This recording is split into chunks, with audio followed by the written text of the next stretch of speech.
Countdown for blast-off. X minus 5, 4, 3, 2, X minus 1, fire.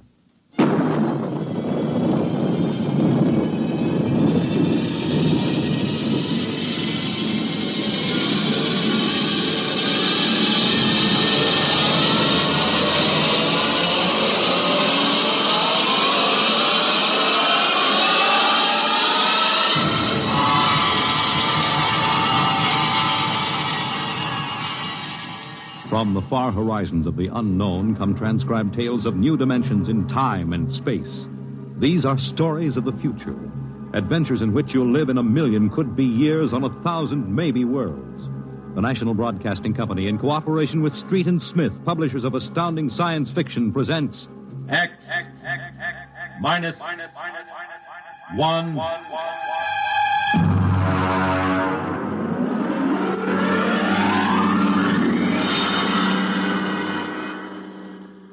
Tonight's story, First Contact, by Murray Leinster.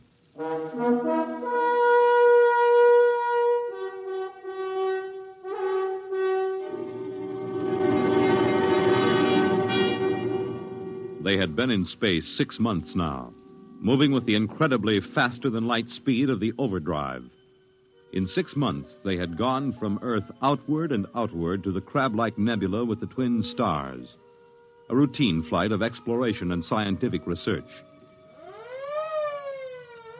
Solid object about 90,000 miles away, sir. Located, Dort. Exactly. Identify it.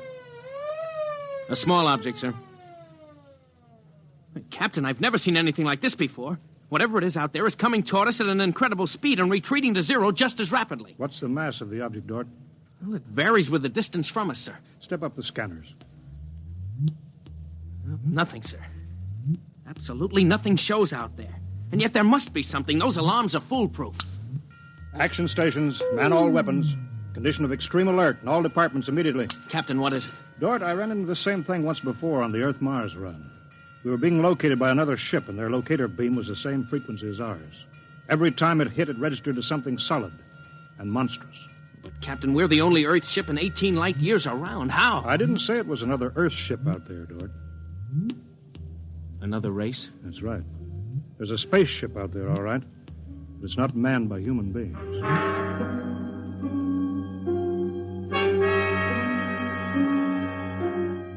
It had been contemplated and speculated upon. Mathematically, it was almost a certainty that such a race existed. But in 18,000 Earth years, no human spaceship had ever encountered them. Now the situation was precipitated, and somewhere outside the Earth vessel there was an alien race. Of what shape? Of what quality? Of what psychology? It's moving, sir. Heading right for us. At that speed, we'll be in touch in 10 minutes. Heading right for us, huh?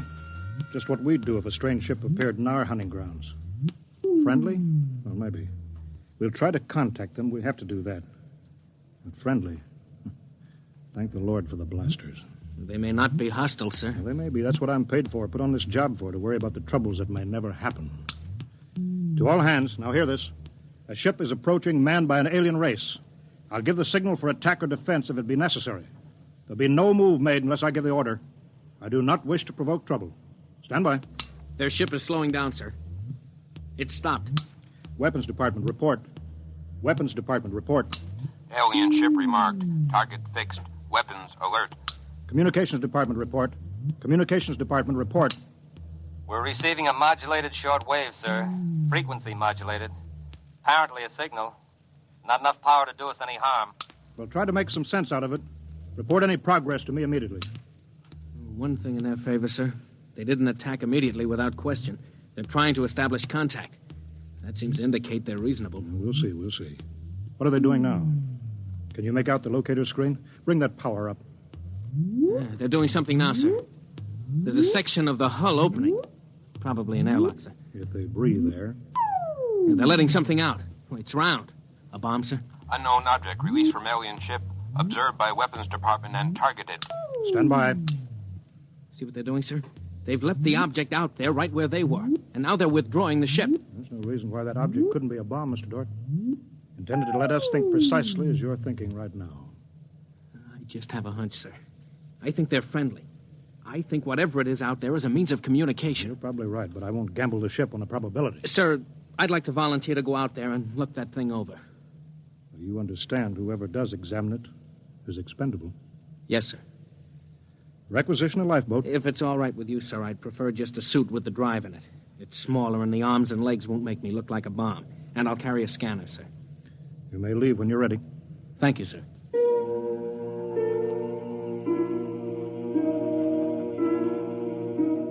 I'm all ready. Clear the lock and let me out.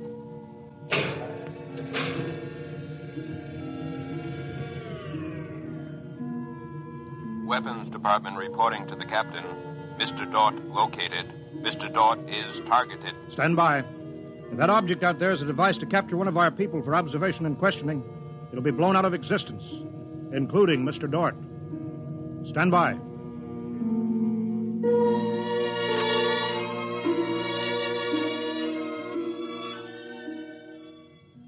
Mr. Dort. Mr. Dort. Report. Object, as you can see on the scanner, sir, is covered with many small horns, like the detonating horns of the obsolete mines formerly used in naval warfare. Is that their purpose, do you assume, Mr. Dort? I'm going to find out, sir. I'm going to grab one. Mr. Dort. I'm here, sir. I don't think this is a mine. Circle it so we can see it completely through your scanner. Deadlock, sir. Nothing to report that the scanner hasn't shown you. Oh, wait a minute, sir. A section of the outer hull seems to be opening. Do you see it? Very good, Dort. Hold that. I'm sure it's a communications device, sir. It looks like it. Fix your scanner so it'll focus on that communications device. Return to the ship.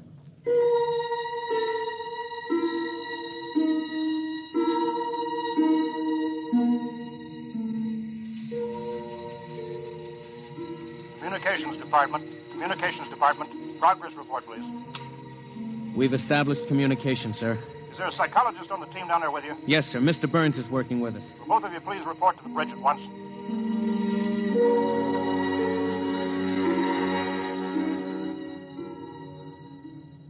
Oh, you look tired, Dort. We've established fairly satisfactory communication, sir. They seem to have highly developed thought patterns. We got a satisfactory translation from the machine on the fourth attempt. We can say almost anything we want to say to each other now. Of course, how much of what they tell us is the truth, we have no way of knowing. Mr. Burns, you're the psychologist. What do you think? Well, I don't know, sir. They seem to be completely direct. They haven't let slip even a hint of the tenseness we know exists. They act as if they were setting up a means of communication for friendly conversation, but, well, there's an overtone that... Yeah? Well, Mr. Burns, I have a decision to make. On the one hand, opening contact with the friendly people of a vastly different culture could only be beneficial to us of Earth. On the other hand, if they're hostile, I ought to blast them out of existence without any other preliminaries. Oh, but, sir, you can't... I'm not talking to you, Dort. It's not warranted yet, sir. Yes. Now, hear this, all departments. Hear this, all departments. This ship is on an extended alert. Provisions will be made so that personnel can have maximum rest and nourishment.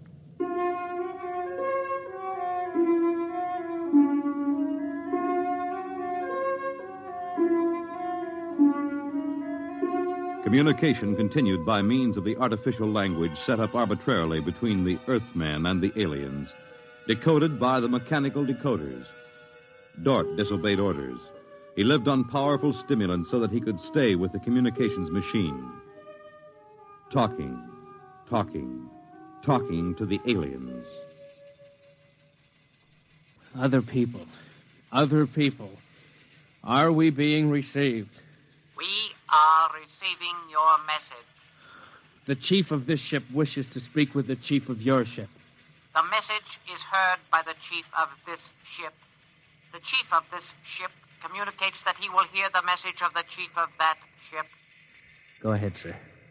People of the other ship, I'd like to say the appropriate things about this first contact of two dissimilar civilized races, and of my hopes that a friendly intercourse between the two peoples will result. People of that ship, what you say is all very well, but is there any way for us to let each other go home alive? That's all, sir. They've stopped sending. And very direct people. Very direct. But, sir, I don't follow. I didn't know what that meant. Is there any way for us to let each other go home alive? It means what it says, Dort. Sir, what's to stop us from just cutting communication and leaving, and they can do likewise? What's to stop us? Simply that whichever ship leaves first will be followed by the other. If they find Earth and get back to their own planet and we don't know where that planet is, Earth will be completely at their mercy. If they leave first, we'll follow them. We'll attempt to find their home planet.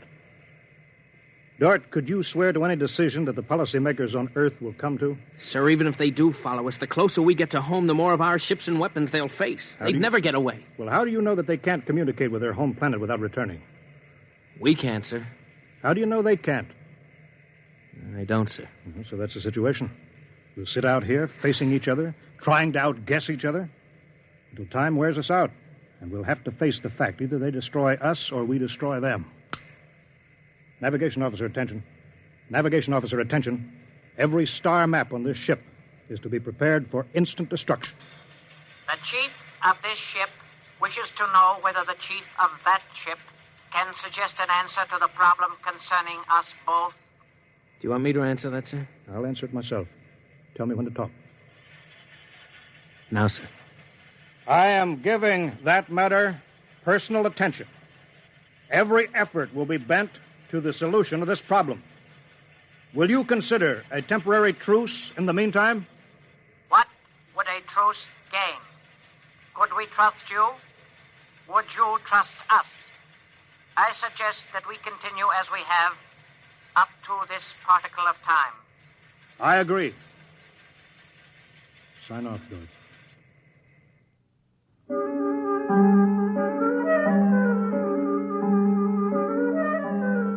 Weeks went by, and during the weeks, the exchange of information continued without let-up. What particle of time are the people on that ship at? The resting time. All rest except myself and others on alert duty. Same on this ship. You people of that ship are very similar in many ways. Do you have a family? I have a mate. I have a mate and 3 offspring. It is too bad for them, as well as us, to have to kill each other. This ship can't see any way out of it. Can that ship? If we could believe each ship, yes. Our chief would like it. But we can't believe you, and you are afraid that we do not tell truth, although we do. This ship would trail you home if this ship were able to. That ship would do the same. But this ship feels sorry about it. I believe you're a friend. I share your belief and like you. But there is a possibility that you were put to make a trap for me. I will stop now and think it over.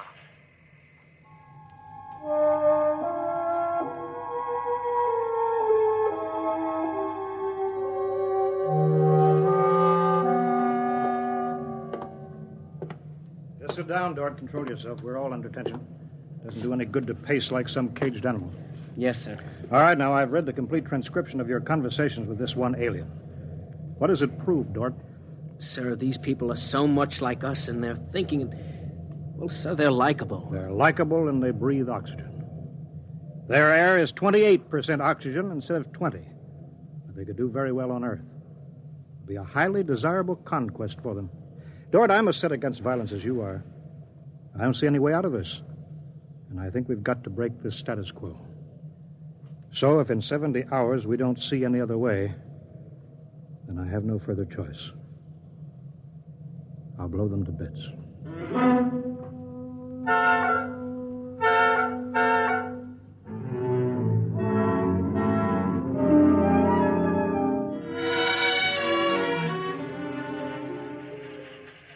Will that ship receive communications? Will that ship receive communications? This ship is listening. It seems to me better to communicate than to sit by the machine silently. I would have called you, but you signed off before. The problem goes around and around. I find no answer. Perhaps we could turn our thoughts to other things. The psychologist of this ship tells us that you people on that ship have a threshold of tolerance to tension. He tells us that you will be forced to take one action or another in a period of less than 100 time particles. I have no communication on this matter. Well, the ship is not trying to extract unwilling information from that ship. A truth is mentioned in passing. A report of this conversation will be carried to the chief of this ship. It would be so. We are prepared. If only the people of this ship could meet in direct contact with the people of that ship, it might be better. We could not communicate then. The communications machine is too large to carry from place to place. In direct contact, the peoples of the two ships would be further apart than now. That's true. I am sad. Much that is pleasant has passed between us. I am sad, too. We are not yet ready for each other. We are not yet ready for each other. It's hard, isn't it, Dort? Well, Captain, I'm sorry. I didn't know you were here, sir. I've been here for quite a while. Eavesdropping, I'm afraid. It's all right, sir. Nothing can be personal in a situation like this. Yeah, that's right. How long is 100 time particles, Dort? Pardon, sir? That reference he made to us not being able to stand tension is interesting. Their psychologists seem to make more out of us than we do out of them, don't they? Yes, sir. They hit the nail right on the head. Yes, they did. I think, Dort, we'll just have to push our timetable up a bit. No further communication with the aliens under any circumstances. That's clear, isn't it? Yes, sir. Sir, if they know so much about our psychology, isn't it possible that remark was intended to make us act more quickly? Probable, Dort. Probable. Well, why would they do that, sir? Why? You tell me why, Dort. All of a sudden, I have an idea, sir. It's crazy. It doesn't matter how crazy. I'll listen to it. Sir, I think these people are playing some kind of a joke on us. Joke? A joke, Dort? Yes, sir. Over and over again, I've noticed what I think is a sense of humor. A highly developed sense of humor. Do you recall when we went to all the trouble to set up a fictitious star map and then they just sent us back a mirror image of the same one? I think somehow they're playing a joke on us. Well, maybe you're right. In which case, you've seen practical jokers, Dort. Their jokes aren't always funny. Sometimes they hurt people.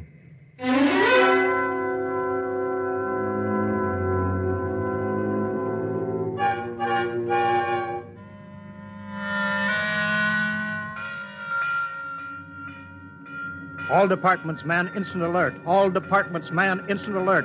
Report instantly. Report instantly. Weapons Department alerted. Target, the enemy ship. On target, sir. Stand by. Fire!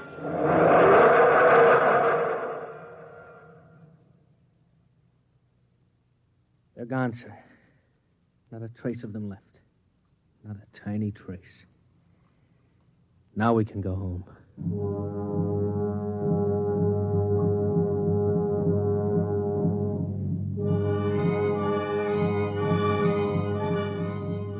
Communications to Captain. Communications to Captain. Report.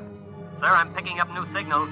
Same frequency as the original alien signals. That's impossible. That ship was destroyed. I'm receiving signals, sir. Set the machine up. We'll be down there in a minute. Mr. Dort, come with me, please.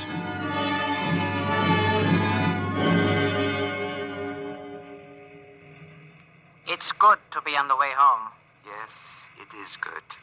Do you suppose we'll ever figure out what happened to the other ship? Never. A blinding flash and they were gone. I suppose they couldn't figure a way out of the situation. An unstable people. They had no sense of humor to cope with the situation. They exploded themselves out of existence. It seems reasonable. They must have had powerful weapons to destroy themselves so completely. Yes, what a shame. In a way, I grew to like them. This isn't meant for us, sir. I don't know what's happening, but I think we're overhearing a private conversation. I understand, Dort. Be quiet, will you? Many things might have come out of a relationship with that people. They were describing a disease they call cancer. I think it is similar to the Frogren syndrome. We might have helped them. They might have helped us, too. Well, too bad. We'll never find them again, I think. The odds of such a chance meeting in the vast space of the whole universe. There are no figures for such odds, are there? Turn it up, Dort. Turn it up louder. That's all there is, sir. The signal stopped there. Sir, I don't know how, but somehow when we fired at them, we didn't destroy them, but we did set up a condition whereby they've become invisible to us and we've become invisible to them. Captain to Engineering Department. Halt forward motion. Captain, why are we stopping? Listen, Dort, you say they're invisible. They are, but they're not destroyed because we just heard them. They're out there somewhere. Invisible. Well, you heard them, sir. They're heading for home. We're invisible to them, too, sir. How do you know, Dort? How do you know this whole thing isn't a setup? Well, suppose that's true, Captain. You heard their conversation. They weren't talking like any monstrous people. They seemed decent and warm, just as decent and warm as we are. How do you know this conversation wasn't planned, deliberately set up for us to hear? How do you know that, Dort? Yes, sir, you're right. They may be out there and they may not. They may be telling the truth or they may be trying to trick us. They may be friends or they may be the most deadly enemies. You said they had a sense of humor, Dort. What a joke to play. To deliberately set up a situation where we wouldn't know fact from fantasy, truth from lie. Wouldn't that be a joke, Dort? Yeah, but we don't know that they did that, sir. And we don't know that they didn't. We don't know anything. Sir, does that mean we never go home again? I don't know. I have to think about it. I have to think about it.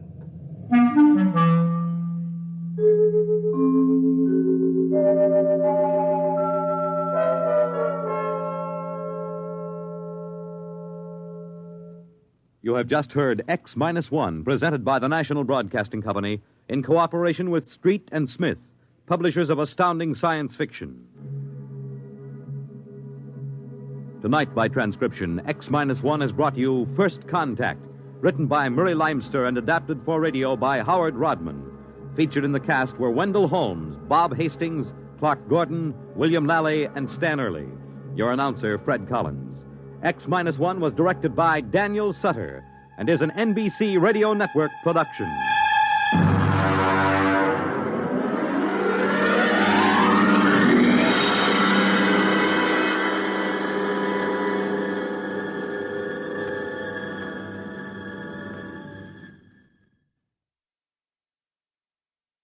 Next week at this time, over most of these stations, NBC will present This is Carnegie Hall, a special concert featuring the Symphony of the Air Orchestra. You've been listening to the OTR Gold Network.